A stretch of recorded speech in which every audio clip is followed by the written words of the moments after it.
Assalamualaikum warahmatullahi wabarakatuh, teman-teman. Kembali lagi di channel Beki Jalter. Nah, di video kali ini kita akan share usaha lagi ya teman-teman, masih di bidang teh lagi. Tapi ini lebih istimewa karena pemiliknya adalah seorang artis. Nah, ini kan luar biasa. Kalau kita bisa memiliki franchise ini atau usaha ini, gitu bisa memiliki satu cabang lah minimal ya. Kita bisa memiliki satu cabang di manapun, yang penting cuannya banyak. Karena kalau sudah pakai nama artis itu biasanya cepat viral, cepat laku, dan laku keras. Nah, tentu saja kalau laku keras pasti cuannya juga ngalir deras. Nah, itu yang paling penting teman-teman. Nah, apa usaha ini? Ya, apa nama usaha ini? Ya, setelah intro berikut ini ya teman-teman ya.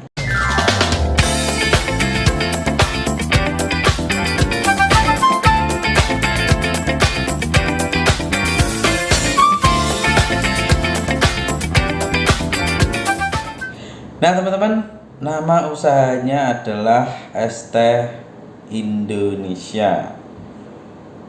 Mungkin di telinga teman-teman sudah cukup familiar ya dengan produk ini ya, karena di tahun 2022 ini di bulan September gerainya sudah mencapai sekitar 900 gerai. Ini sudah luar biasa sekali dan mayoritas itu ada di Pulau Jawa nih teman-teman. Es Teh Indonesia ini dimiliki atau didirikan oleh Bapak Haidar Wurjanto ya di tahun 2018. Kemudian di bulan Juli 2022 ini diakuisisi oleh salah satu artis papan atas, yaitu Nagita Slavina atau istri dari Raffi Ahmad. Ya, semua juga udah kenal ya siapa Nagita Slavina. Sehingga Es Teh Indonesia ini sudah resmi milik BUMN, bukan badan usaha milik negara tetapi badan usaha milik Nagita. Kemudian untuk para karyawannya atau SDM yang bekerja sama ya, bekerja di ikut BUMN, ini disebutnya PNS atau pegawai Nagita Slavina. Nah teman-teman, langsung saja ya ke intinya, yaitu berapa nilai investasinya dan bagaimana cara investasi atau memiliki gerai Es Teh Indonesia ini. Nah, ini estehindonesia.com itu website resminya ya. Website resminya adalah estehindonesia.com. Nah, ini langsung saja ya, kenapa memilih Es Teh Indonesia bisa dibaca sendiri. Target marketnya luas, kemudian biaya kemitraan juga terjangkau, high profile dan high profit. Nah, ini penting, tinggi profit ya. Terus yang paling penting adalah kualitas produk. Nah, ini ngeklaim bahwasanya Es Teh Indonesia ini kualitasnya bisa dipertanggungjawabkan gitu ya. Dikelola oleh tim handal dan profesional. Owner Es Teh Indonesia adalah public figure sehingga memudahkan exposure brand Es Teh Indonesia. Seperti yang saya sampaikan sebelumnya adalah kalau sudah dimiliki seorang artis itu cepat viral, cepat laku keras, dan pasti cuannya juga tinggi karena penjualan juga tinggi ya. Nah, di tahun ini di tanggal 5 September ternyata ada 900-an, itu totalnya adalah 945 gerai. Tapi ini sebutan di Es Teh Indonesia itu bukan gerai ya, lebih disebut kebun. Jadi kalau kita membuka gerai baru itu istilahnya membuka kebun baru. Nah, nilai investasinya ini teman-teman 130 juta ya, mohon maaf. Investasi, lisensi dan peralatan ya, jadi investasinya 130 juta itu termasuk lisensi atau izin penggunaan nama ini, kemudian equipment, peralatan semua udah lengkap. Nah, untuk prosedurnya, timeline opening preparation kebun baru. Nah, ini istilahnya kebun baru ya. Yang pertama adalah komitmen fee. Jadi nanti ada komunikasi atau diskusi dulu mengenai royalty fee, komitmen fee ya, atau ada dana-dana lain gitu ya.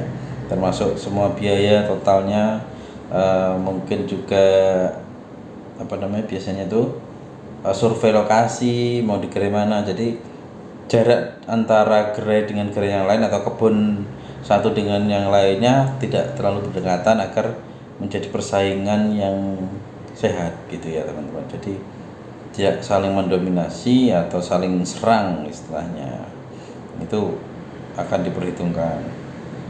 Nah, lokasi yang sudah ada ini sesuai peta ini ya teman-teman, ini banyak banget ini ya, udah sampai Kalimantan, Sulawesi, Sumatera, Jawa ini paling banyak sebenarnya. Yang belum ada adalah daerah timur di NTT, NTB, ada ya NTB, NTT sebenarnya sudah ada. Yang belum ada adalah di kawasan Papua dan sekitarnya. Ini sesuai gambar ya, bisa dilihat. Ini untuk alamat-alamatnya yang sudah berdiri di sana, kebun-kebun baru sudah muncul di situ gitu. Nah, ini tampilan-tampilan dari kebun es teh Indonesia. Ini keren sekali. Ini ada Prilly ya, sedang menuang susu sepertinya ya di es teh ini. Es teh bikinannya. Kenapa milih ini? Ya, selain milik artis yang penjualannya oke, tentu saja kita harus lihat dulu kualitasnya seperti apa. Memang dia ngeklaim kualitas bagus dan sebagainya gitu ya. Apa sih menariknya? Ternyata memang menarik ya, dari kemasannya juga udah oke. Kemudian variannya juga banyak sekali. Luar biasa ini ya. Tuh ada promo-promonya. Terus ini nih ada slide banner. Bermitra bersama kami menjadikan teh Indonesia mendunia. 700 lebih outlet seluruh Indonesia. Dikelola terpusat oleh manajemen es teh Indonesia. Masuk 5 besar minuman terfavorit warga Indonesia, sumber Warta Ekonomi Maret 2022. High profit dengan target market yang luas. Founder es teh Indonesia adalah public figure untuk meningkatkan exposure. Produk berkualitas, harga kompetitif, dan high margin. Nah, ini high margin, high profit, high margin. Pokoknya keuntungannya banyak lah intinya gitu. Namun untuk investasinya ya cukup fantastis sih ya kalau untuk awal gitu ya. Kalau memang belum pernah usaha, belum pernah memiliki franchise, ini biasanya agak mengagetkan gitu. Tapi kalau memang punya kantong yang dalam ya bisa lah, ini 130 juta ya. Kalau yang sebelumnya saya share adalah ya di bawah 5 jutaan ya. Kalau saran saya adalah cobalah, kalau misalnya memang dananya tidak terlalu tinggi, teman-teman coba yang kecil-kecil dulu untuk melatih mental pengusaha.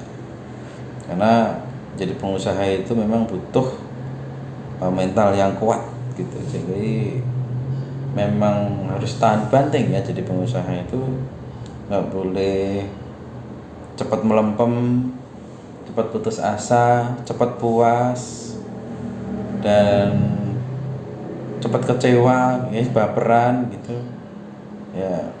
Melatih mental dulu, yang kecil-kecil aja kita kembangkan dengan merek-merek yang baru-baru itu yang belum booming ya. Biasanya ada di bawah 5 jutaan itu ada. Nah, kalau teman-teman bisa mengolah lagi dari yang franchise yang utama tadi,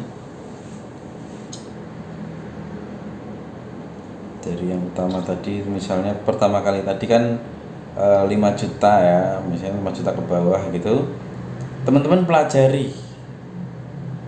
Yang paling penting ini adalah teman-teman mempelajari sistemnya seperti apa, semua pelajari dari supplier, bagaimana cari relasi, ya gitu-gitu. Pokoknya pelajari semua. Jadi franchise pertama itu untuk mempelajari. Kalau misalnya teman-teman itu punya keinginan mendirikan brand sendiri, itu misalnya kayak kemarin es teh X gitu ya misalnya. Nah teman-teman pengen bikin es teh B, misalnya kayak gitu ya, sesuai nama sendiri, misalnya BBB atau apa gitu ya.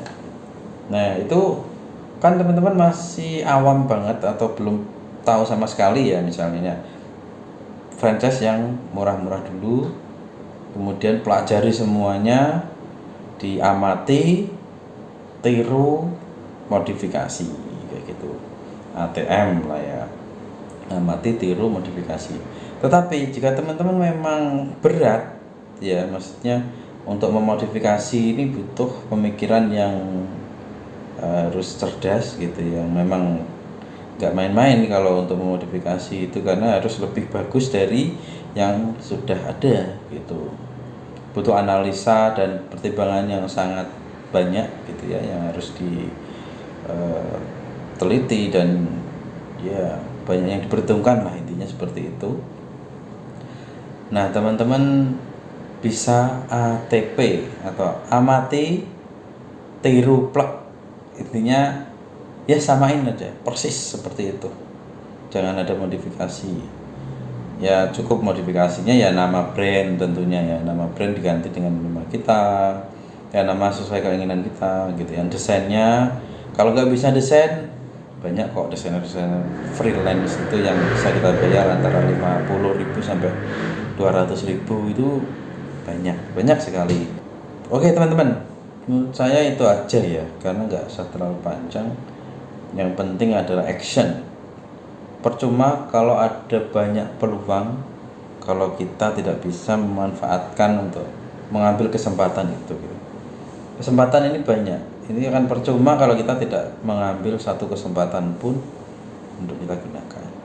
Jika ada pertanyaan apapun mengenai ulasan atau review dari video ini, silahkan komen, nanti akan saya jawab di kolom komentar, dan juga video nanti akan saya buatkan video. Oke teman-teman, saya akhiri. Wassalamualaikum warahmatullahi wabarakatuh. Take action sekarang juga, jangan tunda besok.